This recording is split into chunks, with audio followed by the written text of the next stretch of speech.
Jadi dampak daripada hedonisme itu besar, Pak. Sehingga mohon maaf hari ini gaya hidup yang dipertontonkan di dunia itu, sehingga muncullah yang disebut dengan sultan. Itu menampakkan gaya hidup. Seolah-olah hidup, ditambah lagi dengan public figure kita ini sekarang yang punya banyak fans. Sehingga mohon maaf, apa kata public figurnya? Dia pakai celana seksi pun fansnya ikut pakai seksi, Pak. Sehingga ketika mereka berpakaian yang seksi-seksi tadi, kita katakan itu melanggar syariat. Terserah, urusan syariat urusan gua, urusan agama urusan gua, bukan urusan lo. Urus agamamu sendiri dan aku urus agamaku sendiri. Nasihati dirimu sendiri dan aku nasihati diriku sendiri. Itu yang terjadi sekarang.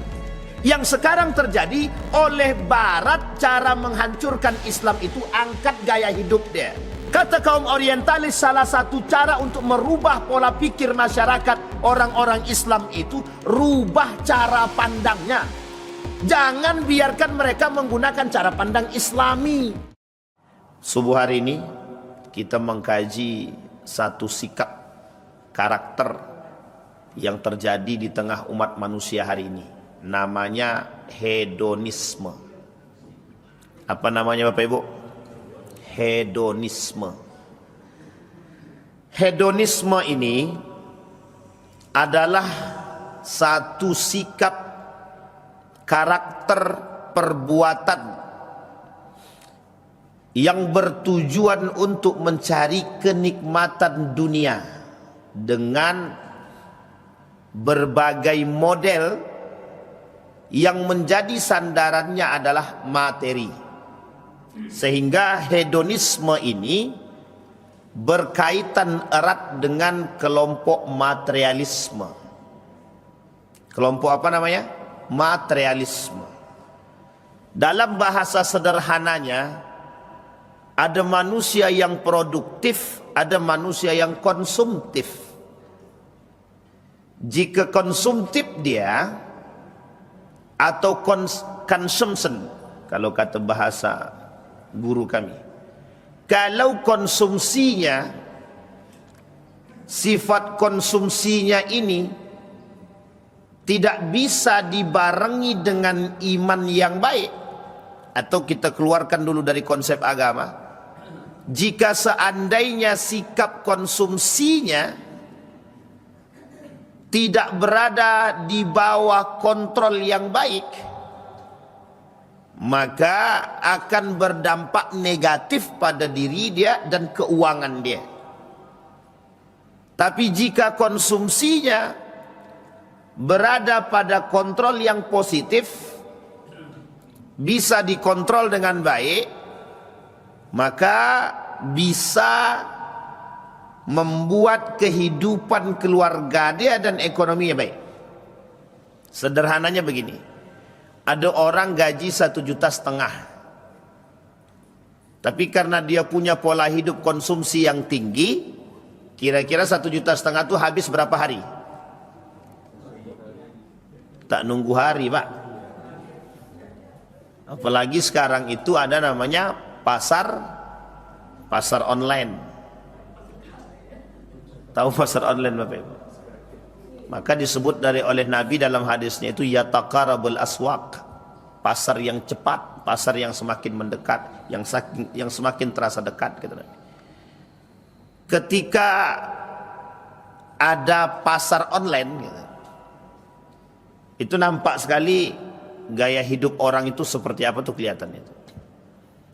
Gaji cuma 1,5 juta, itu bisa habis dalam waktu yang sesingkat-singkatnya kalau dia tak bisa kontrol. Makanya ada bahasa hari ini di tengah teman-teman yang sedang gencar-gencarnya membangun parenting dan tarbiyah bagi keluarga, itu tolak ukur pertama yang mereka bangun adalah bagaimana membangun keuangan keluarga sesuai Islam. Nah, itu dia. Ya, kalau keuangannya dibangun sesuai dengan pondasi agama itu baik. Tapi kalau gaya hidupnya, model kelola keuangannya secara Islami, gaya hidupnya tidak Islami, itu masalah juga. Jadi harus ada ekosistem, equilibrium. Itu agak gaul sedikit itu. Bahasa sederhananya keseimbangan lah. Jadi ini yang penting. Maka kata Allah dalam Al-Quran itu, ketika Allah berbicara di dalam Al-Quran tentang permasalahan tersebut, kata Allah, ya bani Adam, hai anak bani Adam, khuzu zinatakum inda kulli masjidin. Kalimat itu tidak titik dan tidak koma. Kalau masuk masjid, perbagus pakaiannya, percantik, bersih, hiasi. Jangan compang-camping. Tapi kalau memang tak ada harus dipaksakan. Tak harus dipaksakan. Yang dimaksudkan itu oleh para ulama ada dua. Hiasi hatimu dengan iman yang baik kalau masuk ke dalam masjid. Khuzu, ambillah zinatakum, perhiasan kalian di dalam masjid. Itu banyak maknanya sebenarnya. Kata para ulama itu banyak maknanya. Inda kulli masjidin, setiap kalian masuk ke dalam masjid, atau makna tersebut setiap di dalam masjid. Di sini bisa lahir dari ayat tersebut juga bisa melahirkan konsep gaya hidup yang islami, konsep keuangan bisnis yang islami, itu bisa dihasilkan dari situ. Dan itu berkesinambungan dengan munculnya masjid. Makanya kenapa Nabi bangun masjid, itu peradaban pertamanya dari situ. Kalau tidak ada masjid, tidak ada peradaban. Jadi cara Nabi kontrol peradaban itu membangun masjid. Masjid dibangun untuk kekuatan umat muslim, persatuan dan semua di situ. Sehingga yang rusak-rusak itu nampak. Nampak di dalam itu. Wa kulu washrabu, makanlah, minumlah kalian semua, wala tusrifu. Jangan berlebihan. Innahu la yuhibbul musrifin. Allah tak suka sesuatu yang berlebihan. Itu terjemahan. Sekarang kita lihat tafsirnya. Kata Wahbah Zuhaili, mengapa kalimat wala tusrifu itu Allah sandarkan? Apa makna kalimat israf di sini? Kalimat israf di sini artinya berlebihan dalam melakukan sesuatu. Tapi kalimat israf ini juga Allah gandeng dengan satu kalimat yang konotatifnya negatif. Kata Allah begini, qul li'ibadiyalladzina asrafu ala anfusihim. Katakan kepada umatku, wahai Muhammad, bagi mereka yang sudah punya banyak dosa dan putus asa. Asrafu di situ diartikan dosa yang berlebihan, dosa yang melimpah, saking banyaknya dosa. Jadi konotatifnya negatif atau positif? Ini maknanya positif atau negatif ini? Asrafu itu tadi negatif. Yang disampaikan oleh Allah dalam ayat yang tadi kita bacakan, qul li'ibadiyalladzina asrafu ala anfusihim. Katakan kepada mereka yang punya banyak dosa yang melimpah, dah putus asa dia dengan diri dia, dengan dosa dia. Berarti yang disebut di situ yang melampaui batas itu apa? Dosa dia. Maka dimaknai negatif. Maka Allah pakai kalimatnya asrafu, sama di sini juga. Wala tusrifu. Jangan kalian berlebihan dalam urusan makanan. Jangan kalian berlebihan dalam urusan minuman. Jangan berlebihan dalam urusan makanan, minuman.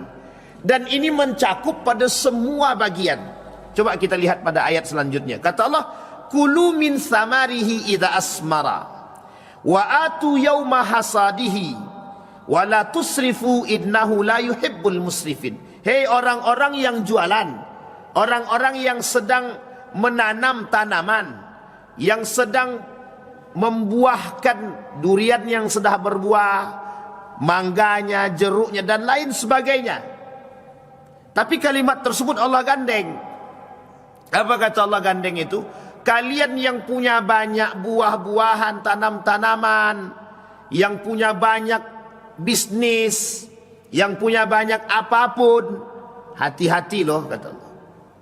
Ketika kalian sudah punya hak-hak kalian, kalian sudah ambil hak kalian, hati-hati. Kalau sudah dapat hak kalian, masih ada lebih, itu mesti bukan punya kalian. Itu yang Allah ingin sampaikan. Misal, hak kita 200.000, ada lebih 100 itu mesti bukan punya kita. Jadi kalau kita ambil, itu mesti tak halal. Dalam arti lain, mesti akan berdampak negatif pada keuangan kita. Contohnya, Bapak Ibu berbisnis, keuntungannya besar, jual karpet sebulan 1,8 miliar. Kata Allah, wa atu haqqahu, keluarkan haknya orang lain dari hak 1,8 miliar yang Anda dapat. Coba lihat gandengannya. Yauma hasadihi, pada saat tadi kalian sudah mengeluarkan atau mendapatkan keuntungan yang besar. Atau bau besar ataupun tak besar. Wa fi amwalihim haqqun lis-sa'ili wal mahrum. Dalam haknya, dalam harta kita, harta mereka, ada haknya orang-orang yang berhak menerima. Makanya kalimat Allah kata wa atu haqqahu. Nanti kalau sudah panen, hasil panen itu bagi ya kepada orang yang berhak menerima ya. Itu bahasanya. Kalimat itu digandeng oleh Allah. Wala tusrifu, kata Allah. Jangan kalian ikuti hawa nafsu. Sudah banyak dapat, masih juga kurang. 1. Sudah banyak dapat, tapi tak mau berbagi. 2. Sudah banyak dapat, tapi tak bersyukur. 3. Sudah banyak dapat, tapi boros. 4. Sudah banyak dapat, tapi dibeli semua sesuai dengan hawa nafsu dia. Sampai sini, bisa dipahami? Sekarang kita tanya balik. Itu betul apa fakta atau fakta? Nah, iya. Realita atau fakta? Sama aja dua-duanya. Jadi itu yang dimaksud oleh Allah dalam Al-Quran. Jadi kata para ulama, hedonisme ini, karakter hedonisme ini, itu lebih tepatnya merujuk kepada gaya hidup. Ada orang gaya hidupnya selangit, gajinya cuma 500, tapi gaya hidupnya selangit. Itu kira-kira kontradiktif atau sejalan gitu. Apa yang mau dibeli dari 500.000 tuh? Kalau gaji cuma 500.000 tuh beli beras aja selesai tuh. Beli beras, beli telur, beli minyak goreng, habis, selesai, cukup lah tuh. Nah, kalau mau beli tas branded yang harganya 5 juta kok bisa? Tidak bisa. Sekarang bisa Pak Ustadz. Dengan modal DP 100.000 bisa. Pakai Shopee Pay Later. Paham sampai sini Bapak Ibu?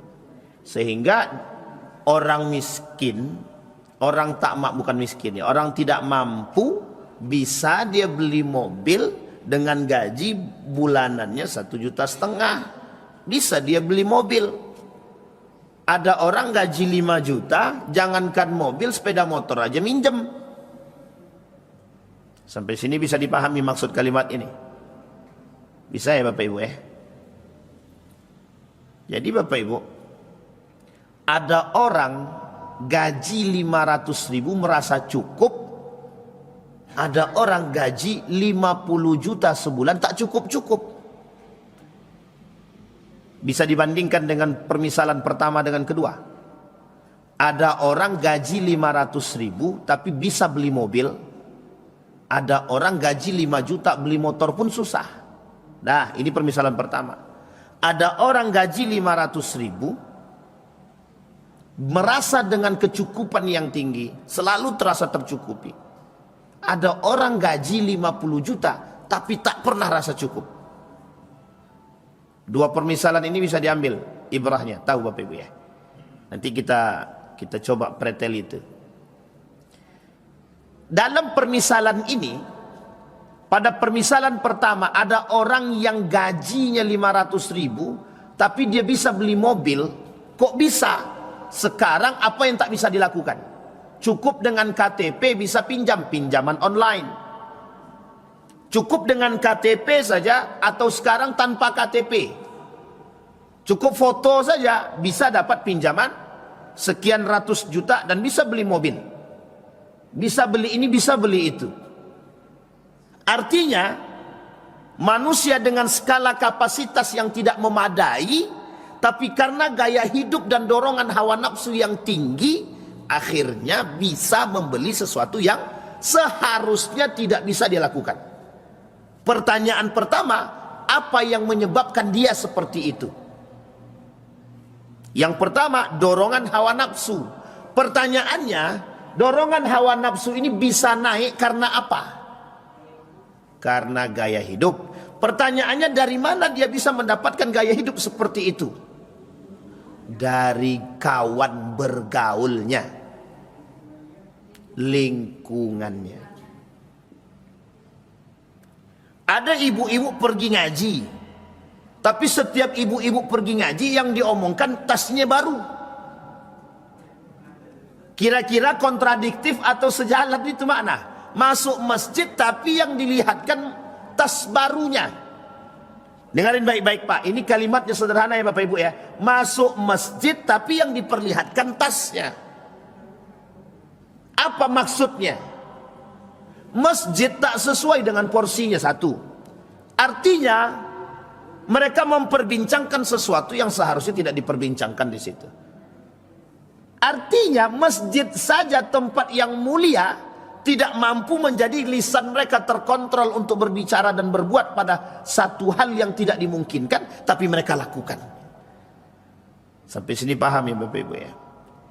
Maka gaya hidup itu juga tergantung pada lingkungan pergaulan. Pak, kawan-kawan aku di sekolah sudah punya HP Pak, saya tak punya. Kata bapaknya tadi, kasihan nengok anak tadi, dicarilah HP untuk anak. Sampai di situ enggak? Enggak Pak, enggak sampai di situ. Karena kita sudah membuka ruang, maka mau tidak mau kita sudah harus siap dengan ruang selanjutnya. Pak, HP kawan-kawan tuh iPhone semua. Masa aku, apa produk Indonesia? Vivo. Itu bukan produk Indonesia juga. Ya terserah lah mau mana aja. Aku cuman Vivo Pak. Vivo ini lemotnya bukan main Pak. Coba belikan aku iPhone, dapat yang biasa jadilah Pak. Oke, kata orang tuanya, kasihan nengok anaknya tadi, gantilah. Jual Vivo tadi, dapatlah, dibelikanlah iPhone 8. Yang lain pakai iPhone 13. Datang lagi sama bapak, Pak, masa hari gini masih iPhone 6 Pak, iPhone 7, iPhone 8 Pak, udah tak main. Dan ini bentar lagi WhatsApp tak bisa lagi masuk di sini nih Pak. Nanti Bapak susah ngubungin saya. Dan tak ada lagi WhatsApp di sini nanti nih Pak. Kata bapak tadi, sayang anak tadi, iyalah. Pertanyaannya, harga iPhone 8 itu 1,5 juta sudah dapat. Sekarang tuntutan anaknya iPhone 13. iPhone 13 harganya sekitar 9 jutaan, 8 sampai 9 juta. Kira-kira ketimpangannya jauh apa tidak? Jauh banget Pak. Antara 1,5 juta sampai ke 8 juta tuh jauh. Kata bapaknya, nak, bapak tak ada duit untuk sampai ke sana. Tunggu dulu ya. Nanti bapak cari pinjaman dulu. Dicarilah pinjaman. Ketika sedang lihat HP, muncul Shopee Pay Later. Alhamdulillah kata bapaknya. DP solusi ini Pak. Dibelilah menggunakan aplikasi Shopee Pay Later. Cicilanlah dia, bayarlah dia cicilan kepada Shopee Pay setiap bulan. Nah, sampai di sini paham Bapak Ibu ya. Akhirnya Bapak Ibu dapatlah anak ini iPhone 13. Pertanyaannya lagi, sampai di situ selesai? Belum selesai. Pak, sepatu kawan-kawan itu bagus Pak. Sepatu saya dah makan-makan, dah mangap-mangap begini Pak. Kata bapak tadi, nanti tunggu bapak gajian nak. Gajian nih, dibelilah sepatu tadi. Setelah sepatu ada aja yang diminta. Kenapa? Karena tolak ukur gaya anak tadi itu tempat pergaulan dia. Di mana pergaulan di situ kita tidak tahu Pak. Bisa jadi anak-anak yang bergaul di sini memang anak orang kaya semua. Pakaiannya iPhone semua. Mobil semua. Kalau Bapak Ibu pengen tengok gaya mencolok seperti ini, lihat fakultas kedokteran dengan fakultas agama Islam. Itu nampak betul perbedaannya. Anak-anak fakultas kedokteran pakai mobil semua, tapi anak fakultas agama Islam pakai Gojek semua. Ini permisalan. Kenapa saya berani katakan begini? Karena dalam kacamata saya sewaktu saya di Yogyakarta itu yang nampak. Jadi seolah-olah anak-anak yang orang-orang yang kuliah di kedokteran itu wow gitu. Tolak ukurnya bukan itu. Kacamata kita ini yang harus kita rubah sekarang. Karena cara pandang manusia bukan lagi dengan agama, sehingga dalam dorongan yang ada dalam benak kita hari ini itu didorong untuk melihat materi. Disinilah yang disebut dengan materialisme. Hidup dengan menggunakan cara pandang materi. Sekarang apa yang tidak dengan materi? Saya tanya Bapak Ibu, apa yang tidak? Minta tolong sikit aja, ada duitnya. Cuma minta tolong pasangkan lampu saja, ditanya berapa duitnya? Bang, tolong pasangkan lampu di rumah tuh tak sampai kami. Iyalah. Berapa per satu bola lampu? Satu bola lampu anggaplah 50.000. Jadi kalau 10 bola lampu 500.000. Sekarang ini semua diukur dengan materi. Sebenarnya apakah orang yang menolong itu butuh materi juga? Sebenarnya butuh. Tapi kadang-kadang bukan mereka yang minta, kita yang menyodorkan. Sehingga karakter ini juga bermasalah kadang-kadang. Kita menghormati orang tapi kadang-kadang berlebihan juga. Dan itu sebenarnya tidak salah. Yang salah ketika sudah berlebihan, israfnya. Maka israf itu, berlebihan itu tidak ada positifnya. Kecuali dalam urusan ibadah. Dalam urusan ibadah pun juga tak bisa. Apa kata Allah? La taghlu fi dinikum. Jangan kalian berlebihan dalam urusan agama. Coba bayangkan. Salah satu penyebab aliran sesat itu muncul, al-jahlu fi din. Orang yang bodoh dalam agama, la ilaha illallah, sampai berdiri lompat-lompat deh Pak. Bapak Ibu tengok tuh, ada orang yang berzikir sampai lompat-lompat itu, sampai nyakitin orang gitu. Zikirnya tak salah, lompatnya yang salah gitu. Sampai sini paham Pak ya? Jadi israf itu tidak baik. Kembali kepada poin tadi. Maka kata Allah, kata para ulama, yang menjadi persoalan kita ada pada kalimat israf. Bagaimana mengkontrol hawa nafsu kita agar tidak berlebihan dalam mengkonsumsi sesuatu. Nah, ada batasannya, ada sebenarnya. Ketika Nabi bilang dalam hadisnya, yang kau makan habis, yang kau pakai koyak. Sekarang pertanyaannya itu tergantung kepada siapa? Kepada pribadi kita masing-masing. Sekarang kita lihat dulu.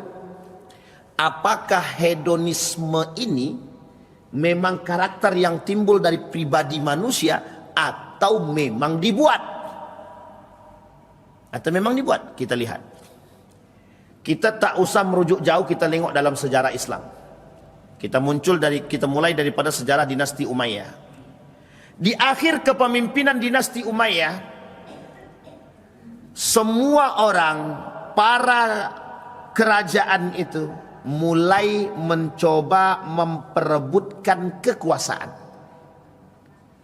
Gaya hidupnya yang tadinya dinamis, yang tadinya hanya orang-orang yang selalu merujuk kepada pemahaman agama yang baik. Hudzaifah ibn al-Yaman, Umar bin al-Khattab, Umar bin Abdul Aziz. Itu Pak, kalau Hudzaifah ibn al-Yaman itu, atau ada namanya Abu Ubaid namanya. Abu Ubaid itu. Dan Hudzaifah ibn al-Yaman itu, kata Umar bin Khattab itu gini. Ketika dipilih jadi gubernur, ketika dia masuk ke tempat daerah yang dia pegang itu masyarakatnya nggak tahu itu kalau Hudzaifah itu adalah gubernurnya. Dia datang sendirian, bawa barang sendirian, pakai apa namanya itu? Bukan onta, keledai. Pakai keledai, datang sendirian. Datang dia sendirian, bawa barang sendirian, tidak ada ajudan di situ, Pak. Tidak ada ajudan. Ada seorang gubernur juga yang ketika itu gubernur Syam, dipilih oleh Umar bin Khattab. Ketika dipilih oleh Umar bin Khattab itu, alhamdulillah dia jadi gubernur. Pergi itu pergi sendiri Pak. Dari Madinah ke Syam itu dia pergi sendiri, jalan sendiri, bawa pakai keledai sendiri, istrinya bawa barang sendiri. Dikasihlah oleh Umar bin Khattab duit sekitar entah berapa ribu dinar gitu, 1000 dinar. Sampai di sono itu bukan dipakainya untuk pribadi, dibagi-baginya Pak, dibagi-baginya. Berjalan 1 tahun, protes masyarakatnya Pak kepada Umar bin Khattab. Oleh Umar bin Khattab disidanglah, gubernur ini disidang. Kata Umar bin Khattab, siapa yang mau angkat tangan, mau protes terhadap gubernur kita nih? Banyak angkat tangan jamaahnya Pak, masyarakatnya. Apa kata masyarakatnya? Kami nih heran sama gubernur kami nih. Tak mau dia keluar di pagi hari untuk menemui masyarakatnya. Kata gubernurnya, aku tak punya pembantu. Setiap pagi aku memasak roti untuk anak dan istriku. Jawaban pertama Pak. Kemudian ditanya lagi, maaf Khalifah katanya, gubernur kami ini sebulan sekali tak mau dia menemui kami ini. Padahal kan siang dia keluar. Apa kata gubernur tadi? Baju yang kami pakai ini itu tak ada. Jadi di hari itu seharian aku tak keluar cuci baju katanya. Ada gubernur sekarang begitu? Ustadz itu salah ambil waktu Ustadz. Gubernur dulu sama sekarang ya jauh lah. Sampai sini paham. Satu ketika Umar memeriksa Pak, nama daftar orang-orang miskin. Ini Umar bin Khattab. Nama orang-orang miskin. Nama terakhir tak disebutkan Pak, tapi ada di situ dibuat orang miskin terakhir, itulah bahasanya. Umar bin Khattab bilang, loh ini siapa? Kok nggak ada namanya? Dijawablah Pak sama tukang sekretaris, kalau bahasa kita ini kesranya sekarang gitu. Maaf, itu gubernur kami gitu. Coba bayangkan. Itu gubernur. Sekarang gubernur itu yang kalau bisa setelah gubernur itu harus anak dia. Yang jadi gubernur setelah gubernurnya, kalau bisa sistem gubernur ini dirubah jadi monarki, selesai itu urusan. Regenerasi lah tuh. Ini anak Pak.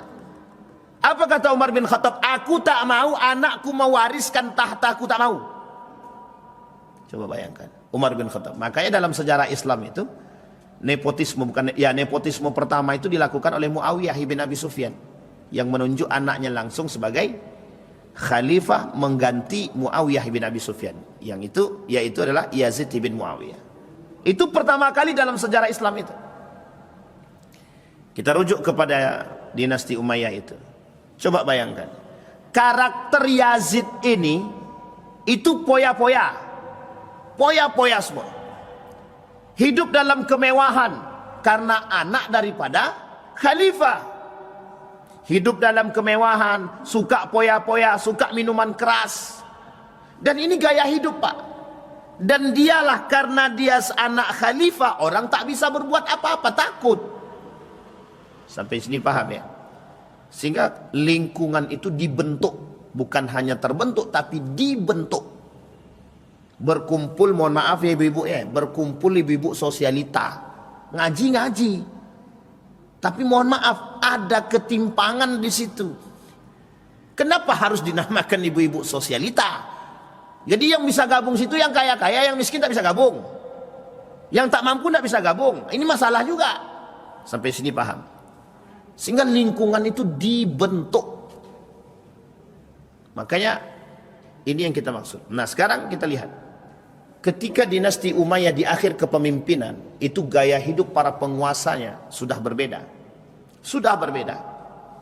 Rumahnya sudah mewah-mewah. Panglimanya, istananya, gaya hidupnya, poyah-poyahnya, semua Pak sudah mereka. Karena sudah merasa memiliki kekuasaan.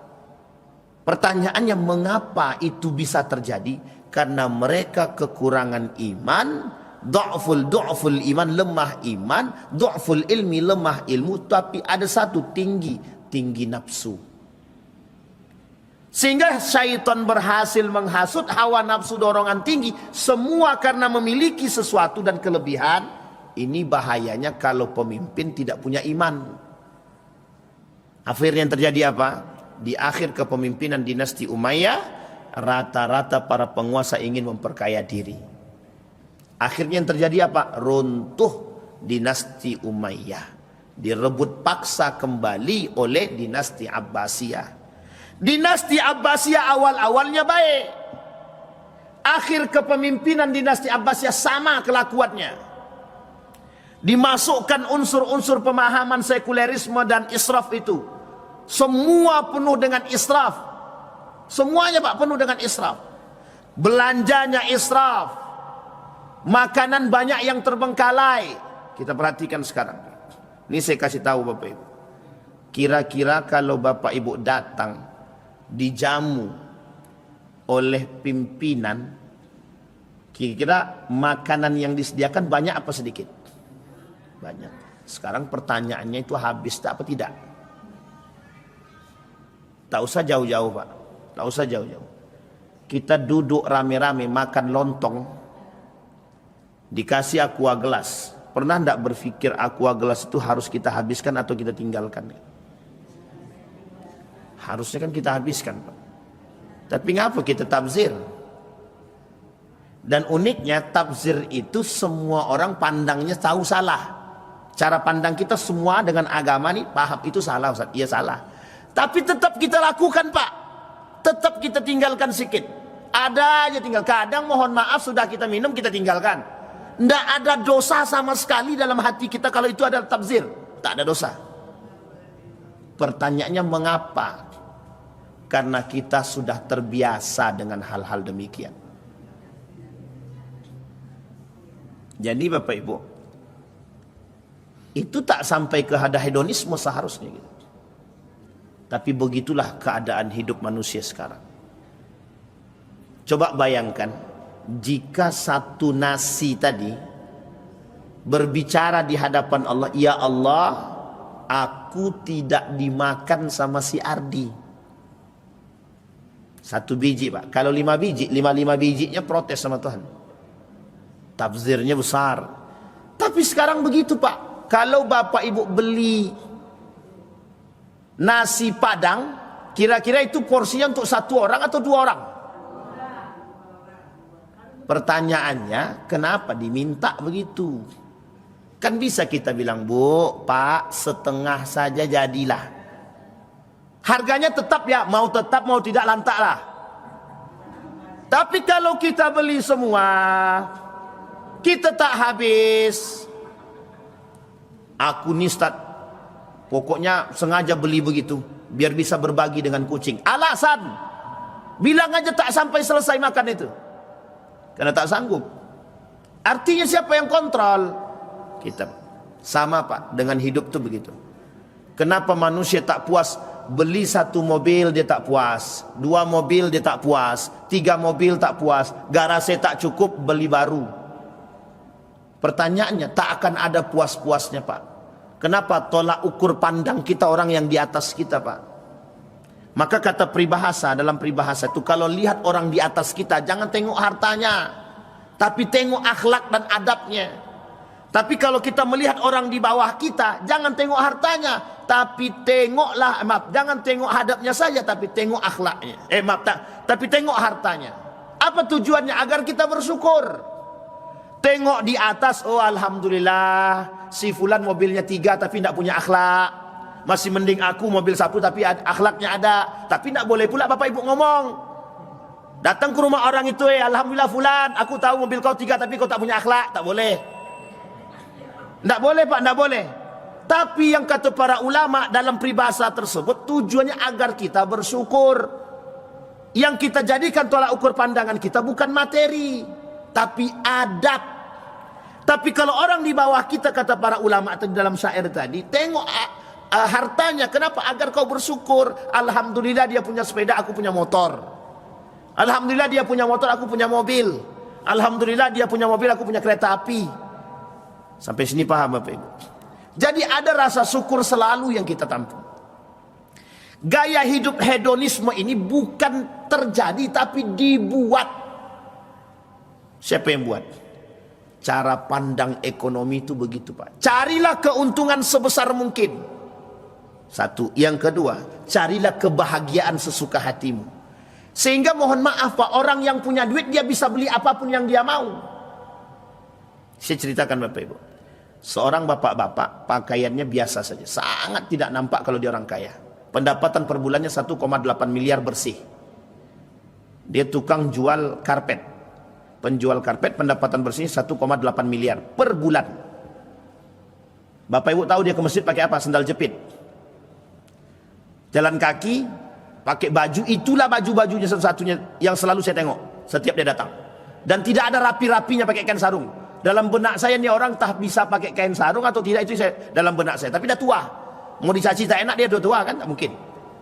Mau kita ajarkan takut dia malu. Dah, tenang Bu. Jadi Bapak Ibu, apa yang saya tanya sama beliau? Saya cari tahu nih beliau ni siapa. Kalau memang dia tak mampu, kita akan cari bantuan untuk dia. Coba bayangkan sampai sebegitunya saya susun dengan dia. Akhirnya Pak saya cari tahu dengan orang sekitar. Apa kata orang sekitar? Wah Pak Ustadz, itu orang memang begitu dia. Kalau Pak Ustadz sampai ke rumahnya, tanyalah sama orang-orang itu. Datanglah ke kantor dia. Datang Pak, kita cari tahu Pak. Apa yang tak bisa dia beli? Tak ada satupun yang tak bisa dia beli Pak. Tak ada satupun. Kemana duit dia? Duitnya dipergunakan untuk panti asuhan. Dan orang-orang seperti ini tuh sekarang mulai langka. Kenapa kita katakan mulai? Menurut kita hari ini, orang seperti ini wow apa tidak? Hari ini wow atau tidak? Orang kaya pakaian biasa, wow apa tidak? Kenapa kita anggap wow? Karena kita pandang orang kaya itu harus pakaiannya mewah, bawaannya mobilnya harus Alphard atau apalah terserah gitu. Tapi tak begitu Pak. Dulu orang kaya banyak. Utsman kaya, Abdurrahman bin Auf kaya, Abu Bakar kaya. Tapi mereka tak punya kehidupan. Jadi kalau orang kaya pada masa itu dengan berpakaian sederhana biasa. Kenapa orang kaya hari ini berpakaian biasa kok wow? Karena saking langkanya manusia seperti itu. Artinya apa? Banyak orang kaya yang sadar, akhirnya mereka merendahkan. Bukan merendahkan diri, tapi mereka dengan harta kekayaannya mereka sadar itu cuma titipan. Mereka perbanyak sedekah mereka. Bukan mohon maaf sudah tidak kaya tapi nampil wow. Itu yang masalah kita sekarang. Hedonisme digandeng dengan gaya hidup. Yang sekarang terjadi oleh Barat, cara menghancurkan Islam itu angkat gaya hidup dia. Paham sampai sini Bapak Ibu? Kata kaum orientalis, salah satu cara untuk merubah pola pikir masyarakat orang-orang Islam itu rubah cara pandangnya. Jangan biarkan mereka menggunakan cara pandang Islami. Geserin tuh Pak. Apa yang digeser? Cara pandangnya. Sehingga apa cara pandang mereka? Dibuatlah dengan gaya arus. Siapa yang berkuasa, dia buat gayanya. Inggris berkuasa. Apa yang dilakukan oleh Inggris? Rusak pola pikir mereka. Bagaimana cara merusaknya? Mulai dari pakaiannya. Yang tadinya wanita-wanita dahulu di Inggris itu, kalau ditunjukkan untuk pakaian seksi, tidak mau mereka. Apa kata jawaban wanita-wanita waktu itu, wanita-wanita Eropa ketika itu? Ketika disodorkan pakaian-pakaian seksi, apa jawabannya? Wanita yang tidak punya adab yang hanya mau memakai pakaian tersebut. Kalau sekarang saya tanya, tak perlu Bapak Ibu tanya ke orang-orang luar negeri sana, tanya orang-orang Indonesia itu. Yang pakaiannya cuma tank top sama kolor aja itu. Tanya, kenapa dia tak malu? Gaya hidup. Kenapa tak malu? Biasa aja. Kenapa?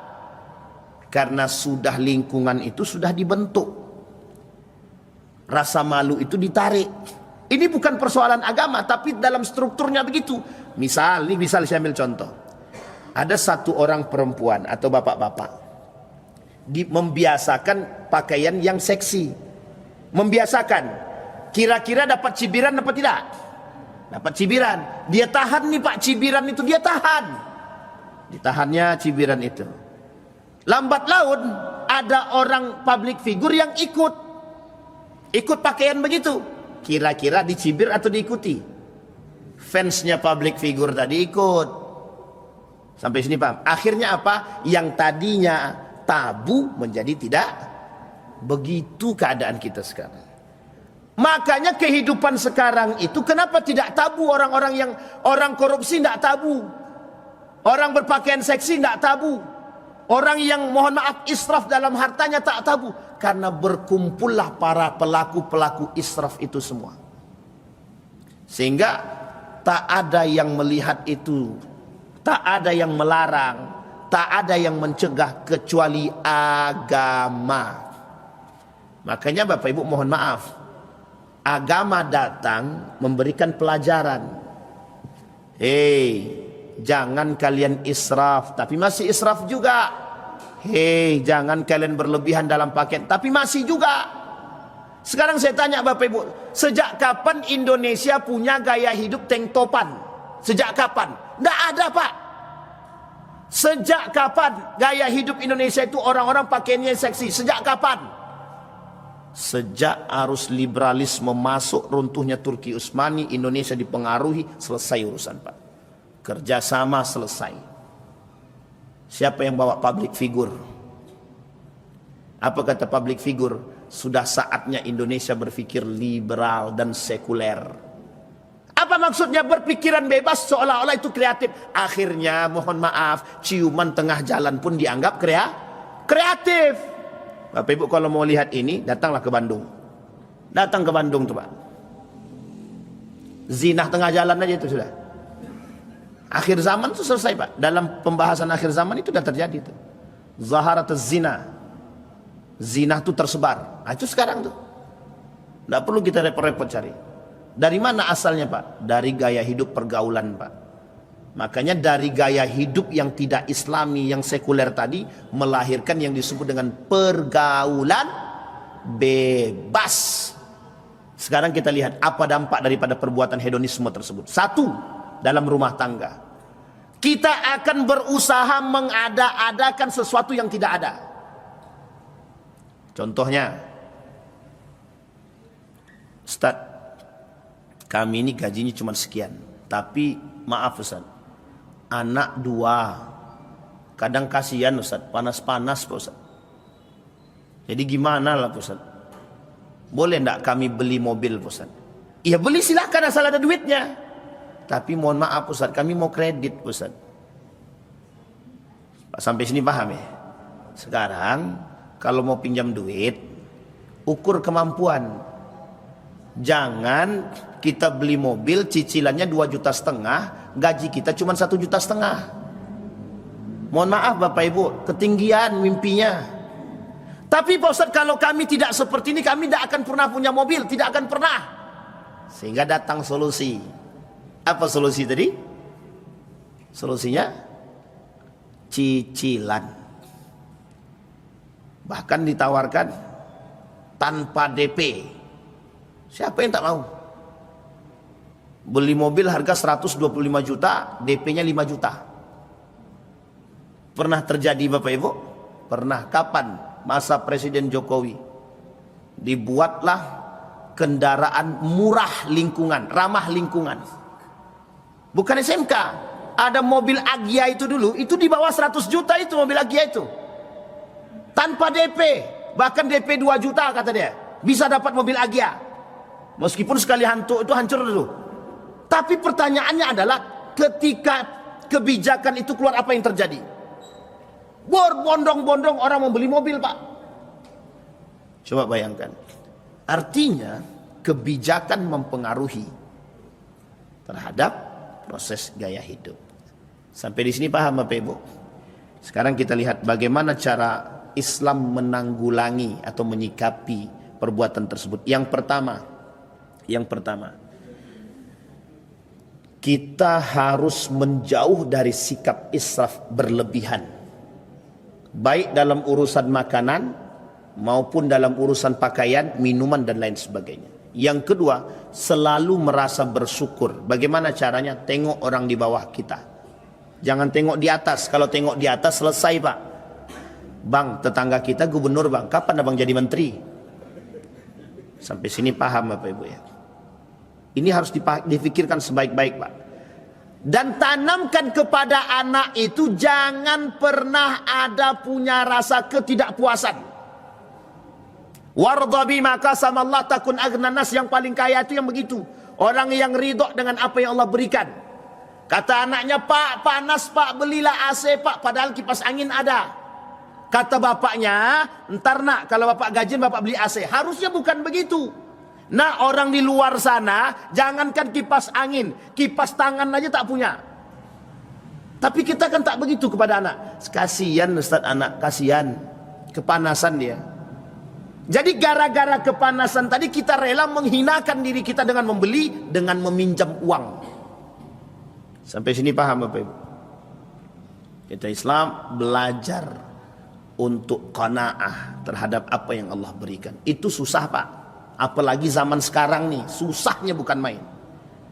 Kenapa? Tuntutan seolah-olah manusia hari ini dengan keikhlasan yang tinggi, manusia yang puas dengan apa yang dia itu menjadi manusia yang aneh sekarang. Kenapa anehnya? Banyaknya manusia yang tak pernah merasa puas dengan apa yang mereka miliki. Kita ambil contoh. Sudah punya tanah masih mau kapling laut. Itu jelas Pak. Itu karakter namanya. Karena ketidakpuasan dan rakus. Sehingga dampak negatif ketidakpuasan tadi adalah menjadi manusia yang rakus. Semua. Kita ambil contoh. Kata Allah jangan israf dalam makanan. Ini sederhana saja. Jangan israf dalam makanan. Berarti ukur kemampuan makan kita Pak. Kalau cuma mampu setengah piring, jangan ambil satu bukit. Sampai sini paham Bapak Ibu? Karena lauknya enak, semua dia suka, duit punya. Minumannya jus jambu, jus jeruk, semua jus di pesatnya Pak. Yang diminum cuma satu. Selesai itu, Bang, tolong dibungkus Bang. Dibungkus Pak, mohon maaf dibungkus. Setelah dibungkus bawa pulang. Dibawa pulang ternyata kenyang, ketiduran, besok pagi basi. Kira-kira ngapain tuh? Remeh-temeh, tapi begitulah kelakuan manusia hari ini. Makanya mohon maaf Pak, kalau Bapak Ibu, ini laporan yang saya terima waktu di Jawa itu. Kata kawan saya, Wan, kami pernah melakukan penelitian tentang sampah gitu. Banyak loh makanan-makanan yang tersisa itu. Banyak sangat. Kenapa umat muslim tak perhatian pada hal yang sederhana ini? Karena satu saja Pak, menganggap remeh hal-hal seperti ini.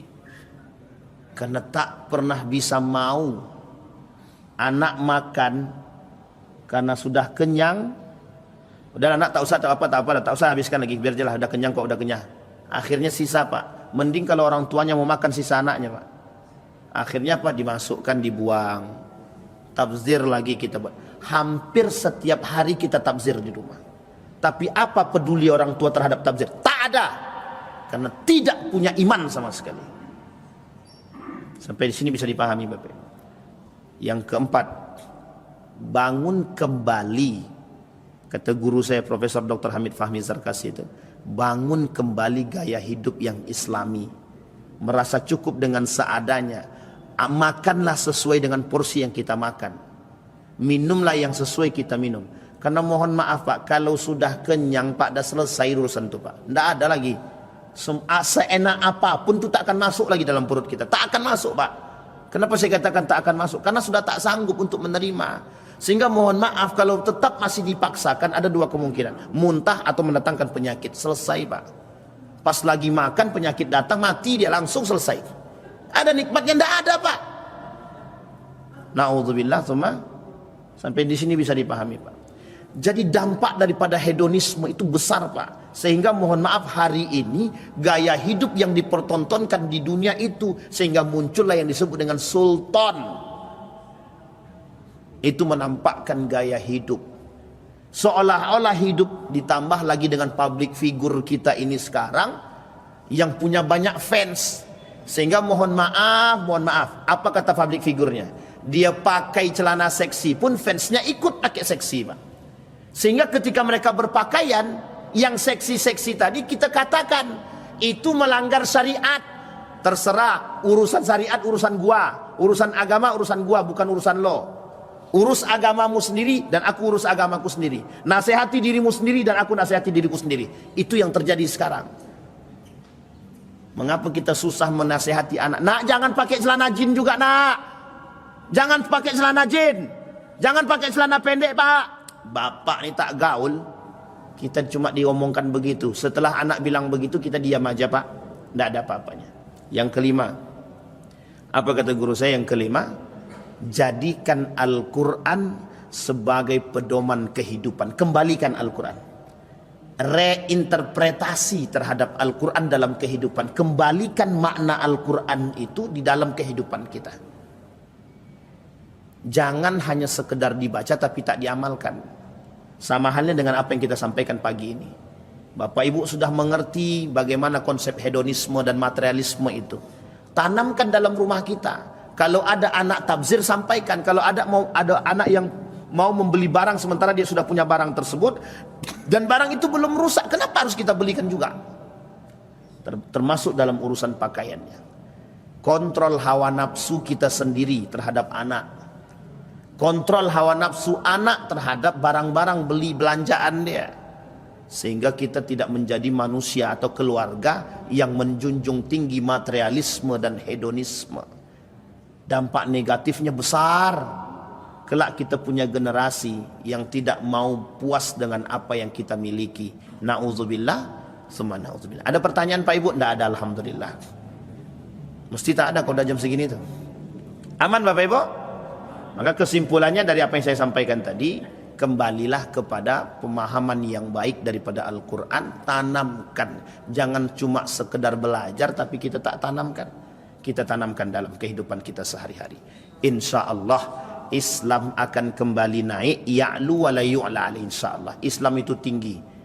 Sangat tinggi. Sangat tinggi. Jadi insya Allah bisa kita tanamkan nilai-nilai keislaman dalam keluarga kita. Kita berdoa kepada Allah mudah-mudahan apa yang kita sampaikan bisa menjadi sesuatu yang bisa kita jadikan pedoman dalam kehidupan rumah tangga kita. Dan kita bisa menghasilkan anak-anak yang baik, yang saleh, yang takut dengan Allah. Sehingga jauh daripada israf, jauh daripada hedon, jauh daripada materialisme, jauh daripada karakter-karakter yang buruk. Berani bersyukur, mampu qanaah terhadap apa yang dimiliki. A'udzubillahi minasyaitonirrajim. Bismillahirrahmanirrahim. Alhamdulillahirabbil alamin hamdasy syakirin hamdan na'imin hamdan yuwafi ni'amahu wa yukafi'u mazidah ya rabbana lakal hamdu kama yanbaghi li jalali wajhikal karim wa 'azimi sultanik. Allahumma shalli ala Muhammad wa ala ali Muhammad fil alamin innaka Hamidum Majid. Ya Hayyun Ya Qayyum Ya Fattah Ya Alim Ya Aziz Ya Ghaffar Ya Rabbal Alamin. Allahumma faqihna fid din. Allahumma ighfir lana dhunubana wa kaffir 'anna sayyi'atina wa tawaffana ma'al abrar. Allahumma akhtimna bis salihin. Allahumma akhtimna bis salihin. Rabbana hab lana minas salihin. Rabbana hab lana min azwajina وذرياتنا قرة أعين وجعلنا للمتقين إماما. اللهم جنبنا من منكرات الأخلاق. اللهم اغفر لهم وارحمهم وعافهم واعف عنهم وأكرم نزولهم ووسع مدخلهم واجعل الجنة مثواهم. اللهم انصر من نصر الدين واخذل من خذل المسلمين. اللهم انصر إخواننا المجاهدين في فلسطين وفي غزة وفي كل مكان. اللهم دمر اليهود. اللهم أهلك الكفرة والمبتدعة والمشركين أعداءك أعداء الدين. ربنا آتنا في الدنيا حسنة وفي الآخرة حسنة وقنا عذاب النار والحمد لله رب العالمين. السلام عليكم ورحمة الله وبركاته.